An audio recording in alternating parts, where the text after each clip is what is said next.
तो आज हम बात कर रहे हैं प्रोटीन पाउडर की। फिटनेस की दुनिया में तो ये छाया हुआ है, पर सवाल भी बहुत हैं। कैसे बनता है, सेफ है या नहीं, कौन सा वाला लेना चाहिए, ये सब बातें अक्सर दिमाग में घूमती है ना। हाँ बिल्कुल, और ये सवाल ज़रूरी भी हैं क्योंकि देखिए प्रोटीन हमारे शरीर के लिए कितना ज़रूरी है। मसल्स बनाने से लेकर चोट ठीक करने तक, हार्मोन्स, स्किन, बाल, हर चीज़ में इसका रोल है। तो आज कोशिश यही है कि प्रोटीन पाउडर से जुड़े जो भी मिथक है, जो सच्चाइयाँ हैं, उन्हें समझें। जो जानकारी मिली है उसके आधार पर। बिल्कुल, तो चलिए शुरू करते हैं फिर। सबसे पहले ये बनता कैसे है? मैंने सुना है ज्यादातर दूध से ही आता है। हाँ, दिलचस्प प्रोसेस है इसका। जैसे जब दूध से पनीर बनाते हैं तो वो जो पानी जैसा बच जाता है ना, हाँ, वे कहते हैं उसे शायद। बिल्कुल वही वे लिक्विड। अब शुरुआत में इसमें प्रोटीन बहुत कम होता है, पानी ज्यादा, तो इसे खास तरह के फिल्टर से गुजारा जाता है। पानी हटता जाता है और प्रोटीन, थोड़ा फैट, थोड़े कार्ब्स, ये सब कॉन्सेंट्रेट होकर पाउडर फॉर्म में आ जाते हैं। अच्छा। और अंदाजा लगाइए, करीब 100 किलो से भी ज्यादा वो लिक्विड लगता है, तब जाकर कहीं 1 किलो वे प्रोटीन पाउडर बनता है। अरे बाप रे, तब ये थोड़ा महंगा भी होता है। हाँ, प्रोसेस में मेहनत और लागत दोनों हैं। और फिर ये जो इतने सारे नाम हैं बाजार में, कॉन्सेंट्रेट, आइसोलेट, हाइड्रोलाइज्ड, सच कहूं तो कंफ्यूजन हो जाता है। आम इंसान के लिए क्या फर्क है इनमें? हाँ, ये अच्छा सवाल है। देखिए, जो वे प्रोटीन कॉन्सेंट्रेट है वो सबसे बेसिक है और सस्ता भी। इसमें प्रोटीन तो होता ही है, पर साथ में थोड़ा फैट और लैक्टोज, मतलब दूध वाली शुगर, वो भी होती है। अच्छा। तो जिन्हें लैक्टोज से दिक्कत नहीं है और बजट भी देखना है, उनके लिए ठीक है। ओके। फिर आता है वे प्रोटीन आइसोलेट। इसमें फिल्ट्रेशन और ज्यादा होता है, तो फैट और लैक्टोज लगभग निकल ही जाते हैं। प्रोटीन की मात्रा बढ़ जाती है, करीब 90% या उससे भी ज्यादा। तो ये ज्यादा प्योर हुआ। हाँ, कह सकते हैं। जो लोग कैलोरी या लैक्टोज को लेके ज्यादा सोचते हैं या लीन मसल बनाना चाहते हैं, उनके लिए ये बेहतर ऑप्शन हो सकता है। ठीक है, समझ गया। और वो तीसरा वाला हाइड्रोलाइज्ड, वो क्या चीज है? वे प्रोटीन हाइड्रोलाइज्ड, इसे ऐसे समझें कि ये पहले से ही थोड़ा पचा हुआ है। मतलब प्रोटीन के जो लंबे चेन्स होते हैं ना, वो छोटे टुकड़ों में टूटे होते हैं, तो ये शरीर में बहुत तेजी से एब्जॉर्ब होता है। अच्छा। हाँ, इसीलिए इसे ज्यादातर बहुत सीरियस एथलीट या प्रोफेशनल्स इस्तेमाल करते हैं, जिन्हें रिकवरी बहुत फास्ट चाहिए। तो मतलब हम जैसे आम जिम जाने वालों के लिए शायद आइसोलेट ही काफी है। हाँ, ज्यादातर लोगों के लिए आइसोलेट एक अच्छा बैलेंस देता है। अच्छी क्वालिटी का प्रोटीन, कम फैट और कार्ब्स। ठीक है, अब टाइप तो चुन लिया मान लीजिए, लेकिन फिर क्वालिटी का सवाल आता है। कई बार सस्ता प्रोटीन मिलता है, उसके चक्कर में पड़ना क्या खतरनाक हो सकता है?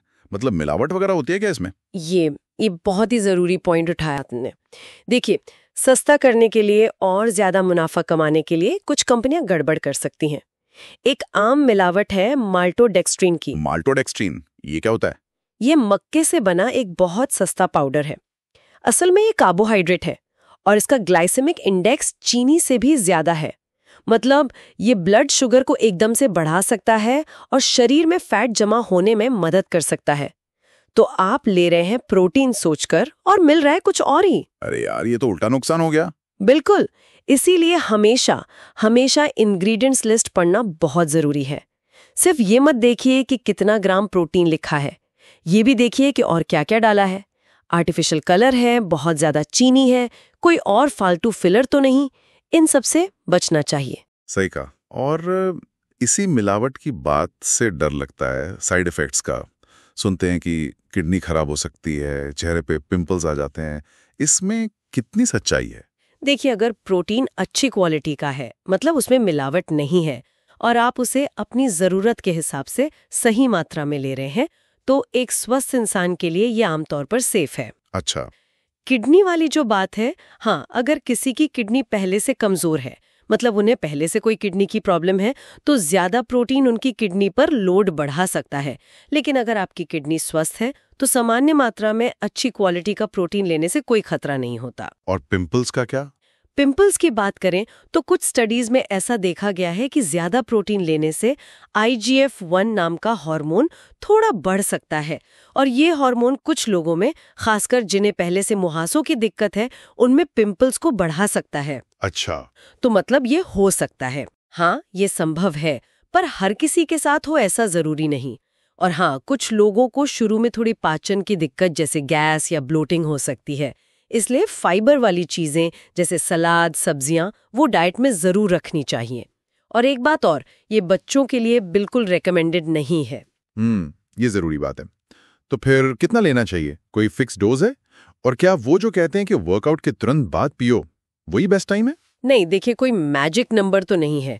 आपकी जरूरत, आपके वजन, आपकी एक्टिविटी लेवल पर निर्भर करती है। एक मोटा सा अंदाजा है कि जो लोग ज्यादा एक्टिव नहीं हैं, उन्हें दिन में लगभग 1 ग्राम प्रोटीन प्रति किलो बॉडी वेट चाहिए होता है। और जो लोग रेगुलर एक्सरसाइज करते हैं, उन्हें 1.5 से 2 ग्राम प्रति किलो तक भी जरूरत पड़ सकती है। ओके। लेकिन, और ये सबसे जरूरी बात है, ये पूरी जरूरत आपको पाउडर से पूरी नहीं करनी है।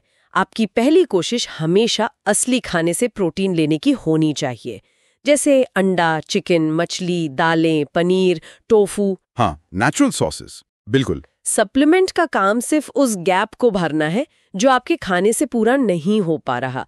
ज्यादातर लोगों के लिए दिन में 1 या 2 स्कूप काफी होते हैं। और टाइमिंग का?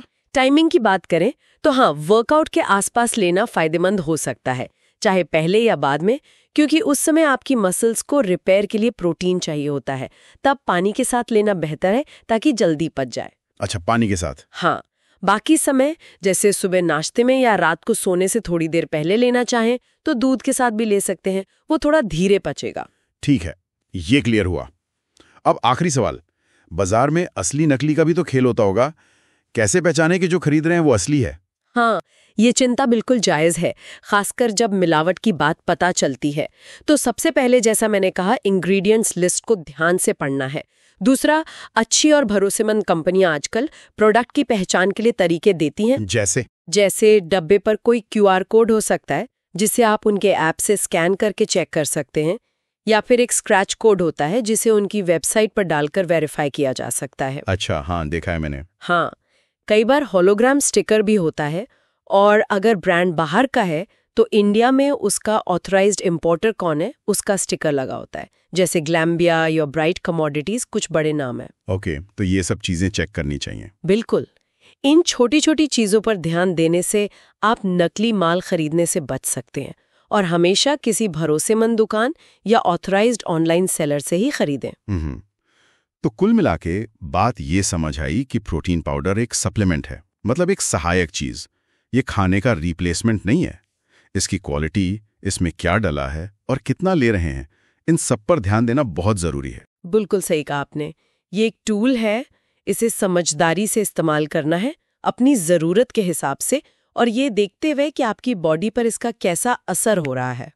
और अंत में एक सवाल मैं सबके लिए छोड़ना चाहूंगी सोचने को, कि क्या हम सप्लीमेंट्स पर इतने ज्यादा निर्भर होते जा रहे हैं कि कहीं हम असली पौष्टिक संतुलित खाने की अहमियत कोई तो नहीं भूल रहे हैं। इस पर जरूर सोचिएगा।